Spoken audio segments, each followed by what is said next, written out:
Hello and welcome to Mickey Pistorius Profiler Podcast. Now, former Detective Inspector Derek Norsworthy is an old colleague of mine, and he's trained in serial killer investigation, and he's the man who cracked a confession out of Stuart Wilken, alias Boetie Boo, the notorious cannibal serial killer of South Africa.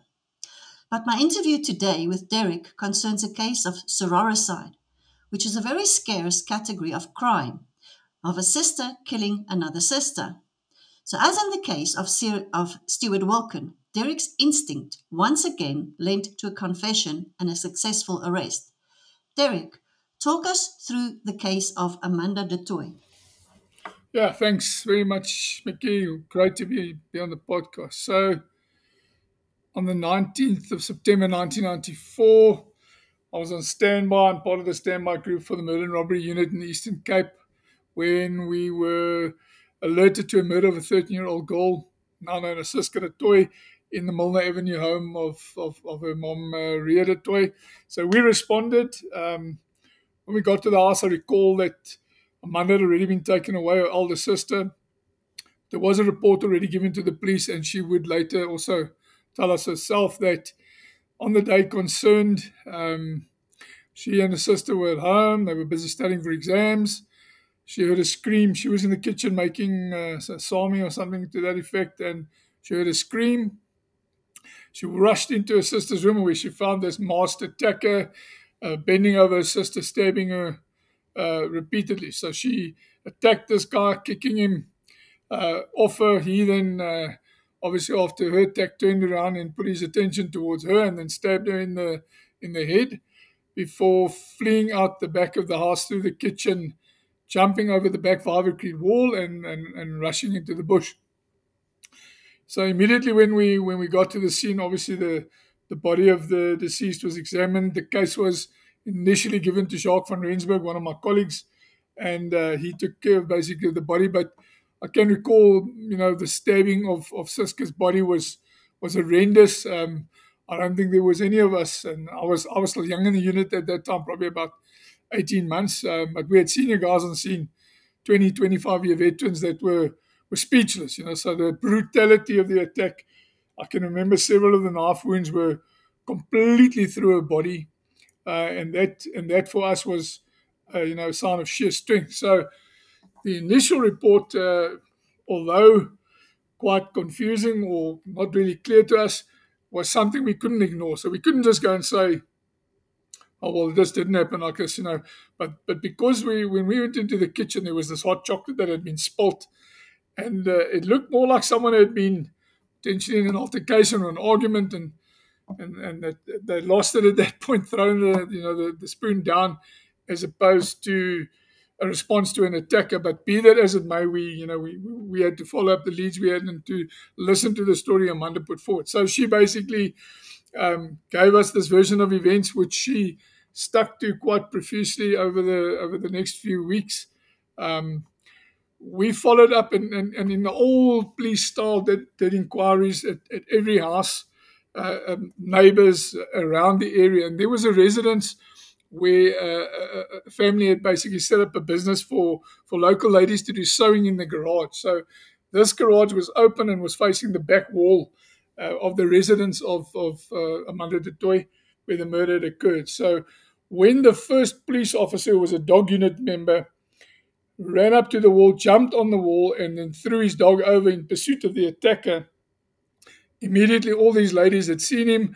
They all looked up and heard the noise. So it was quite strange to us that if an attacker jumped up against that wall, none of these ladies would have seen anything or heard anything, which they basically told us that the first idea they knew there was a problem was when this policeman had hit the wall. So that was basically the first indication, plus what we'd seen in the kitchen. And then as the investigation unfolded, obviously the injuries to Suske were brutal, and she was the smaller, more petite child or lady, and Amanda, who was the bigger girl or the more physically girl, only had a slight scratch on the over her, if I can remember correctly, her right eyelid. So that didn't also make sense. Why would an attacker spend such a little bit of force on the bigger woman who could hurt him physically more, and on the smaller or more petite woman, all this brutal violence? So the story didn't add up to to us at that point, and I suppose we started really focusing in on her.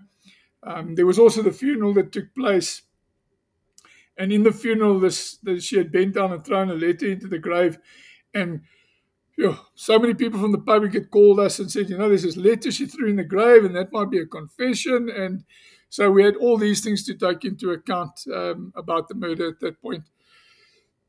The side effect of the whole thing was the press had been really coming out in her favor and saying, well done, she'd tried to protect her sister, and she was brave, obviously, because that was the thought pattern. The important thing that also came out of the investigation at that stage was that she said to us that the suspect had a stocking over his face and a balaclava over the stocking. So when we did inquiries through our Crime Intelligence Bureau, there'd never been a case in South Africa where a offender was caught that had two hairdressings.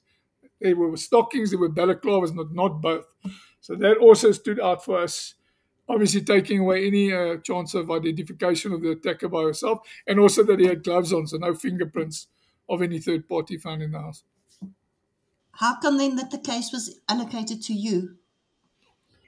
Yeah, so at the time, myself and Jacques were the young guns of the unit, and used to call us Jackal and Wolf. And I know that Jackie had quite a large caseload, and so the decision was made to give it to me. It was my first high-profile case at the time, so I had done other murders for the unit, but this was the first, if I can say, publicly motivated case where so a lot of times people talk about important murders and less important murders. There's nothing like that. They're all important.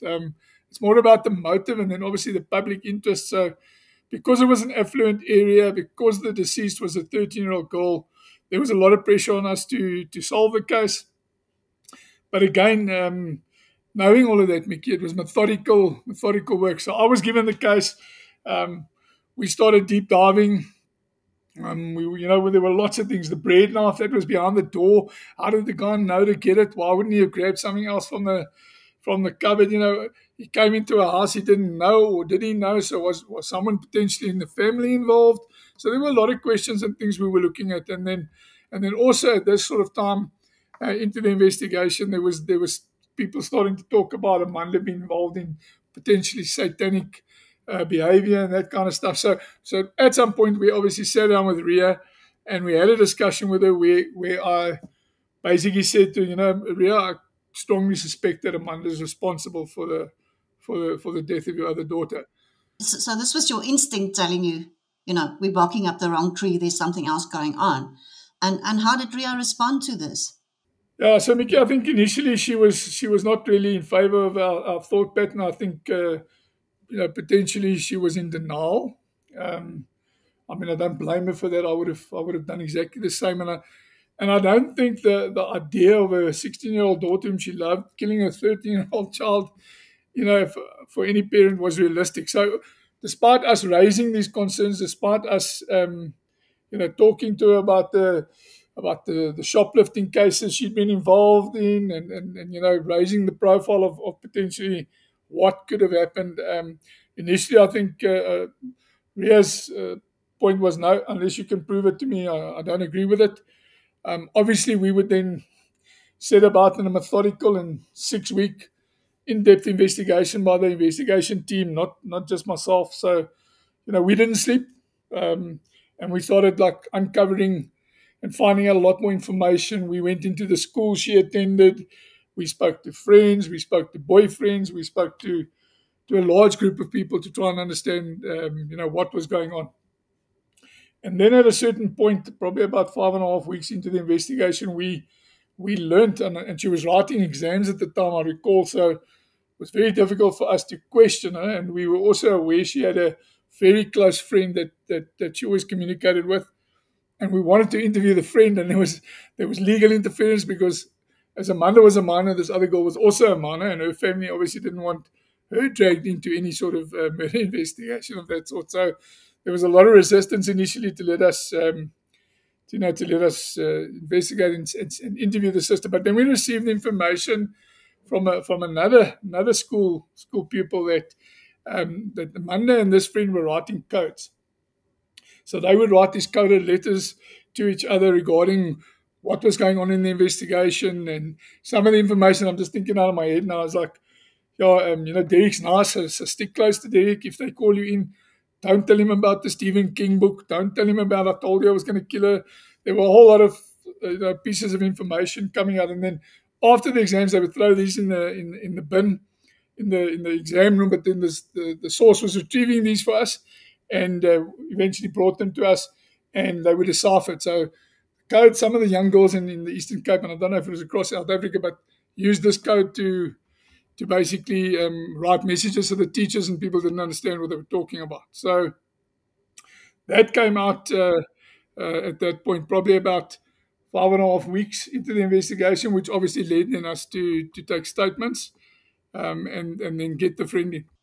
If we just get back to the book as well, in our serial killer investigation training, we learn about collateral evidence, that we look at other stuff, so the book is Little Sisters of Illyria. Correct. Tell us a little bit about what's the book about, and why did that alert you something is going on? Well, in that book, there was talk of a sect of people, if I can recall correctly, it was to do with vampire and nuns or something like that. And then one of the sisters falls in love with this like lead guy, and he's trying to escape out of this whole thing. And then at some point, she's murdered, by the sister. So the whole, how can I say, the whole murder of Siska related very similar in behavior to the murder which is portrayed in the book. Yeah, so that's not evidence, but it is definitely collateral evidence, as we usually say. It forms a picture. Absolutely. So how did the arrest and the interrogation go? What happened there? All right. So after a lot of legal rambling, and I must also say, there were senior detectives who under a lot of pressure from the head office and that who got involved. So we had people interfering in the investigation, which is always how it is, trying to get involved, calling her in, questioning her, shouting at her, screaming at her. You'll know even better than I know that that kind of stuff doesn't work with someone with her type of personality. So it was going nowhere slowly. Eventually, we got permission through the Director of Public Prosecutions to interview the friend. So when we interviewed the friend, we took out the letters and the notes they've been writing, and then this obviously young lady just basically broke down and gave us, this is what happened. She told me weeks before she was going to kill her. The insinuation. So Siska was an overachiever at the time. She was a provincial athlete in netball, very good at school, and there'd apparently been this whole thing about, I'm going to take your boyfriend away, which for someone in Amanda's position and with her personality was obviously far greater threat than I think the deceased ever understood. The deceased was just being a 13-year-old kid. She wasn't doing anything wrong. She wasn't ever probably believing that anything as bad as this could happen. So, she was just being a kid doing her thing. After we had these statements, we allowed Amanda to be fetched, and we brought Ria and Piet into the Mount Road police station. I was accompanied by Captain Alona van Rooyen that evening. Yeah, but Colonel, I won't say names, but one of these officers had got hold of her, and shouted and screamed at her, which obviously didn't work. Sometimes it's pressure, sometimes it's people trying to make a name for themselves.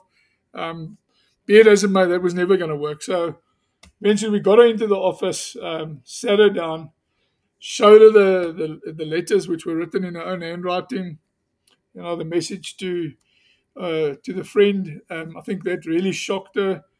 I think then at one point I can remember saying to her, John 3:16, Amanda, God can forgive you for anything, but He's not going to forgive you if you don't talk. I firmly believe Amanda didn't think we would ever catch her. I think she and as any 16-year-old child dissociating, Mickey, better than me, I think she thought she'd get away with it. I also think at that time, because Ria was a strong mom and a good mother, Ria was very supportive of her. So, in the sense of the favoritism thing, the problem was out of the way.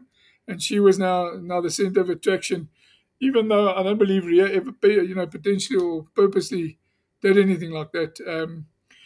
Amanda's perception that mother favored her baby sister above her was obviously something that had an effect.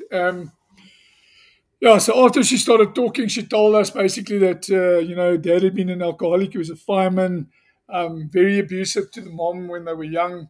Amanda recalled a situation where she actually clung to her mom's legs and body while the father put a gun against his head, mom's head, in the streets, in front of everyone. So she grew up with it. Obviously felt like the ugly duckling, even though she wasn't an unattractive girl herself. Always, reconfirming that Cisco was the favorite. There was this incident about the Doc Marten boots where Amanda and Mom had promised that if they got over 80%, she would buy them a pair of Doc Marten boots, which Amanda really wanted, and it was quite a status symbol that time in the 90s for young girls. Cisco had achieved the goal and got over the 80s, so she got the boots. I think Amanda had got 79 and just missed it, so she didn't get the boots. So that kind of thing for Amanda was like almost like the credit or the how can I say the proof in the pudding that she, her sister was favoured by the mom above her. So a lot of resentment, I think, built up. Eventually, she gave us all the facts. She'd been making hot chocolate. Cisco came home. Was exam time. They were both under a lot of stress. She probably as well. Argument broke out, and I know at one point this argument seemed to escalate. I think, she told her sister, like, turned up the television. She had been lying in the backyard, learning, looking for quiet, trying to get at everything, and all of this just basically took triggered the situation to where it happened. Bearing in mind that she had probably planned this for 2-3 months beforehand, so the situation came where she, how can I say, the perfect storm erupted. She had been in the kitchen making hot chocolate. Fight that ensued. She said that Cisco had said she was going to take this boyfriend who Amanda was really deeply in love with at that point away from her. There'd been a physical altercation. Cisco had kicked her, and then she just lost it. So she grabbed the knife, ran after, stabbed her in the back. Initially, the first wound. She claimed that Cisco and her then fought, and Cisco tried to get control over the knife. She had been, trying to silence her, put her hand over her mouth, then started throttling her. And then at one point, it just seems like all hell broke out loose, and she just stabbed her repeatedly. The violence involved in the stabbing of this child, I must be honest with you, even as a seasoned detective of 30 years plus, still haunts the mind. I don't think you ever get used to seeing that.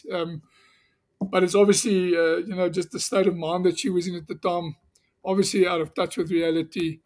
And, she did what she did. Okay. And then she was charged with murder, but she entered the plea of culpable homicide. Yeah, that's correct. What happened then? Just also further angle in the case. So at one point, Matt Mametsko, who was one of the senior investigators on our group, was given the case to go to court. So I was one of the witnesses in the case, but he became the lead to see it through because he had much more experience than obviously I did. She was a minor at the time, so when the plea was entered, obviously her name was not mentioned. It was kept quiet, but everyone basically in the public knew it was her. At that point, also, we never put her in the cell, so we kept her at the night in our office, with us. We sat throughout the night with her, and the next morning she left for, I think it was Lentegeur Hospital in Cape Town, for observation. So, I mean, an horrendous situation, I think, especially for the mother. I think Ria was broken at that point. She's lost one child now she was losing a second. So not a good state for any family to be in. After she was brought back from Lentegeur, again the plea that she had entered of culpable homicide was not accepted by Judge Liebenberg, and he then charged her as an adult for premeditated murder, because it was clear from the evidence we had that she had, quite a long time before been planning this. And then eventually she was convicted of the murder and sentenced to 15 years imprisonment, to serve 10 years, 5 suspended for the killing. Now, Derek, to most people, if they read in the newspapers or etc., the prison sentence is the end of the story, but it's actually not. So what was the aftermath or the effect of this on the family? Okay, so I think if we start with Ria, I think for Ria it was really difficult. I can't even imagine having to deal with this as she did. So she lost the one kid to a brutal murder. And now her other daughter, who she loved, she lost her to prison. So I think she went through an horrendous time. And as things are in the public, and I mean, I'm guilty of this myself. I'll talk about that later, but people don't forgive easy, and judgment stays in line. So I don't think Ria could go many places without people pointing fingers out. That's the woman who had it. And it basically, I think it was really hard for her to keep her family together. When I think of Amanda in prison, she went through a very, very, very tough time at the time. I know she put photographs up of Cisco on the wall. She tried to get into the mind state of remembering all the good stuff that they'd had.